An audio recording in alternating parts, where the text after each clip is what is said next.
Good afternoon to everybody. And let me thank this young lady. You said few words, few thoughts. So I'll restrict it to a few thoughts.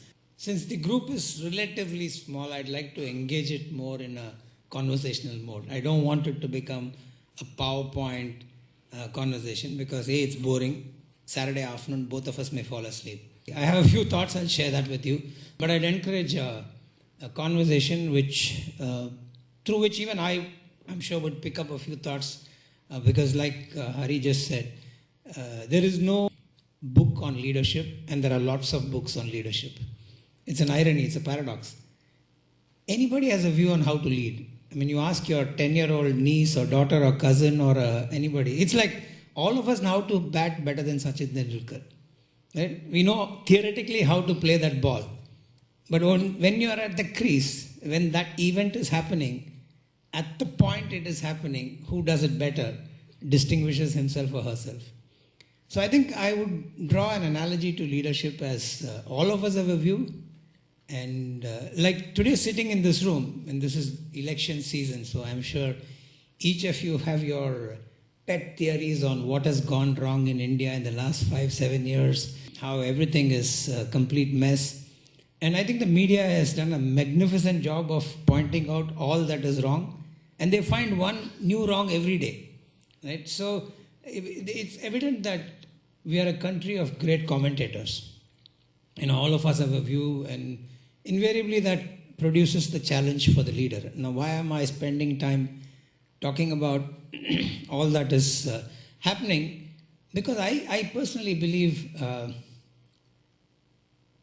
it is something that is happening to us all the time, whether you are in the position of a leader, as your title may say, or you are just a practicing manager, or you are a student, whatever. We are all leading in some fashion, somewhere, sometime, either as thought leaders, business leaders, action leaders, whatever it is. I mean, you could be leader of a team, of your club, whatever it is. So I think the more essential questions are not so much as what makes a leader, but how do you focus inside to try and be the best you can in any situation? And as a formation of those various characteristics, as those various thoughts, if you execute better than somebody else and you gain followership, you start becoming a leader. I don't think in life, while many say leaders are born, managers are made, I don't know which school I belong to, because I always keep discovering that, you know, at some stage in life, he or she didn't look like what is conventionally known as a leader, but he or she becomes quite a successful leader. And that's because he or she chose certain attributes that they discovered were their strengths and played to it. And I think you mentioned about strength-based leadership. I think the essence of this whole thing in my mind is a lot of self-discovery, a lot of trying to figure yourself out and trying to ensure that you have a better awareness of yourself, and therefore you play with that foremost. Therefore, I think the leader, in my mind, is one who deals with paradoxes all the time, who deals with conflicts, who deals with constraints, who deals with challenges, who deals with googlies thrown at them every day. If anybody wakes up saying, I got the formula right, either he's living in utopia or he's not a leader. I mean, I've had the fortune of being a business head now for almost 10 years in different countries, in different banks. One common theme, whether it's a multinational, whether it's India, whether it's outside India, whether it's a relatively different kind of structured bank, whatever it is, there's a common theme. The unpredictability of the environment that you play in is consistent. You could argue that some economies are more steady, more sober, more predictable. The larger economy, maybe, but the daily events that come your way as a practicing manager is never a pattern. Yes, there have to be certain operating rhythms. Any company needs an operating rhythm, needs to ensure that the rhythm is working so that the efforts of many are not in chasing and solving crisis. Because if you are only solving crisis, then you're a badly organized entity. So there is a layer of operating rhythm which takes the day in, day out happening. And there's a layer of chaos, layer of challenge, layer of constraints, which you're always unpicking or unpeeling, from which emerge the opportunities. Right? The Chinese have this very famous theory that one is, they say, may you live in interesting times, which is actually a Chinese curse. They say, may you live in interesting times, which means googlies get thrown at you at all the times. But they also have that symbol of theirs, which is what describes as a crisis is also an opportunity. My personal belief is the only thing that belongs to us is our signature. Irrespective of whichever level you are in life, you could be a first time you're opening a bank account and you're signing, or you could be an MD of a bank who has the privilege of signing many things, or you're the prime minister of a country signing off on policy, you're signing cross-country agreements. The only thing that you can claim authentically yours is your signature. Think about it. Now, you can say it's today's digital signature, whatever it is, but it's your personal fine print. It's your personal footprint or whatever that is called. Now, why am I stressing on authenticity? Thank you. When you think about leaders, styles could be anything. Somebody could be an aggressive leader, somebody could be a sort of a collaborative leader, and there are any number of terminologies or adjectives to describe a leader. If you Google, you will find 100 different words for how do you describe a leader. But what I think is a common theme that you will discover amongst more successful leaders, or whom you consider successful, are people who have their own personal signature. And that signature is not through style, it is through substance. That signature is by the fact that they carry a personal lifetime of knowledge, and more importantly, a lifetime of virtues and values. And those are values and virtues that belongs to them. They have cultivated it. I can try to be Jack Welch. I can try to be Bill Gates in style. I cannot be them in performance and substance if I have not invested and cultivated myself. So the one thing, you may have all seen in the, I think, 80s, the Popeye, the Popeye comic. There's one line that comes to my mind. I am what I am, that's all I am. I don't know if anybody, just Google it and see it. I am what I am, that's all I am. That's what Popeye the sailor says. I think it was a movie in the 80s, which I quite distinctly recall. And the whole thing is about that philosophy of building your own stamp, building your own signature. So I would start with authenticity as one. This is my personal favorite. I use this as an example very often wherever I have a chance to speak to people. I call it Discover the Bumblebee.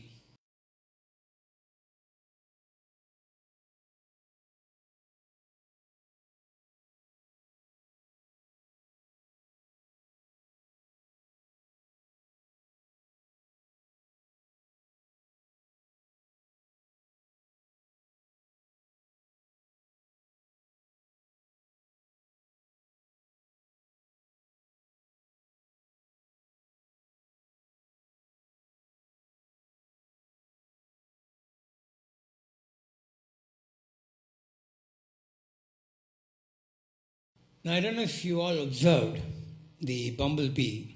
It actually flew. Did you all observe that? Now, according to the laws of aerodynamics, the wingspan of the bumblebee is not wide enough, and therefore it cannot fly. That is what physics or aerodynamics says. Good news, bumblebee doesn't know physics, doesn't know aerodynamics. It flaps its wings and it flies. Right? In our life, everybody has a bumblebee moment. Think about it.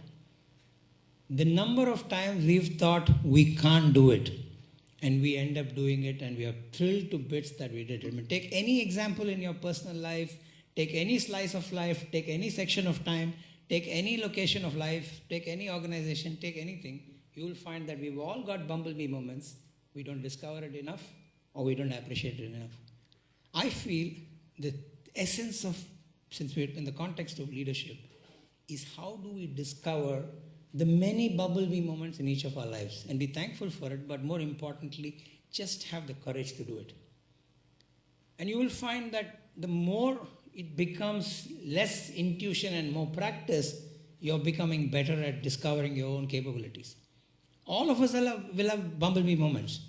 But the frequency of it and the awareness of it starts distinguishing you as an individual and as a leader of packs.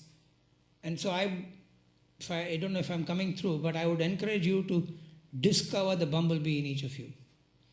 Let me just move on to another theme that I often try to, in the context of leadership, is walk forward, stand there, and walk back. Many of us have some kind of a dream, some kind of an aspiration, some kind of a vision, some kind of a bigger goal, a higher purpose. But very often we are caught in our daily routines that we don't spend enough time imagining the future, and we spend more time complaining about the shortcomings of today. Leaders have to make that extra genuine effort to truly imagine the future. Because there are two things. One, if you imagine the future and you are going ahead in time, standing somewhere else, you have the right and the advantage of pulling people to where you are, as opposed to going back or standing in the same place and saying, follow me. Nobody's going to do that. Most people look to the other guy because he's seen something. This may sound quite appetizing at this time of the day, the lollipop. It's quite interesting. Irrespective of age, you talk to a 70-year or 80-year-old or a 20-year-old or a 5-year-old, lollipop just invokes memories of happiness and enthusiasm. Do you agree? Most of us agree, right? Everybody watched. See, I am an obsessive cricket fan, so any speech I give, I bring cricket into it. My apologies for that. But anybody watch the game last night? I'm glad you did. Did you watch what happened in the last but one over? What happened? Dhoni didn't take that run. He could have hit a 6 and closed the match. What was that? That was a lollipop moment. He gave Virat Kohli the right to enjoy that last hit and feel the power that he exuded after the victory, right? That is leadership. Don't you think Virat Kohli is going to be that much more indebted to Dhoni for just that act of grace? I have only 2 more points and then I will wind off and let you talk to me. Invest in yourself. I mean, it's so obvious, but sometimes the obvious stated many times over makes it meaningful. We expect somebody else to do things for us in an institution. We often complain that HR is not supporting me. HR is not giving me resources, doesn't give me enough training, is not doing this, that. Resources are finite. Every institution has limitations. It could be the world's richest organization. They have their demands. Demands and constraints are real, challenges are real, and constraints therefore have to be overcome. But curiously, if you have not spent, like I often say, the toughest conversations in life are the ones you have with yourself. Try doing that every day with yourself. Because we can't be dishonest with ourselves. We know ourselves, right? We cannot be dishonest with ourselves. So the toughest conversations we have are the ones we have with ourselves. And if you have the courage to do that as frequently as you should, it builds the awareness, discovers yourself better, and therefore you make those, it's the typical gap analysis. You kind of discover your gaps and keep working at it. And if you are a follower of the strengths-based leadership theory, amplify your strengths.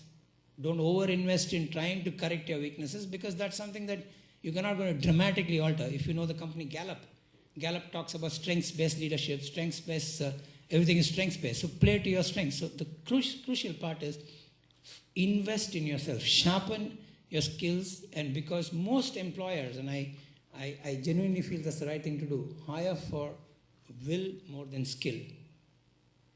At least I personally hire for will more than skill. Skill can be built, can be substituted, can be given. And in today's world of information overdose, nobody is at such a preserve that he knows terribly more than the other man. If I don't know, Google knows.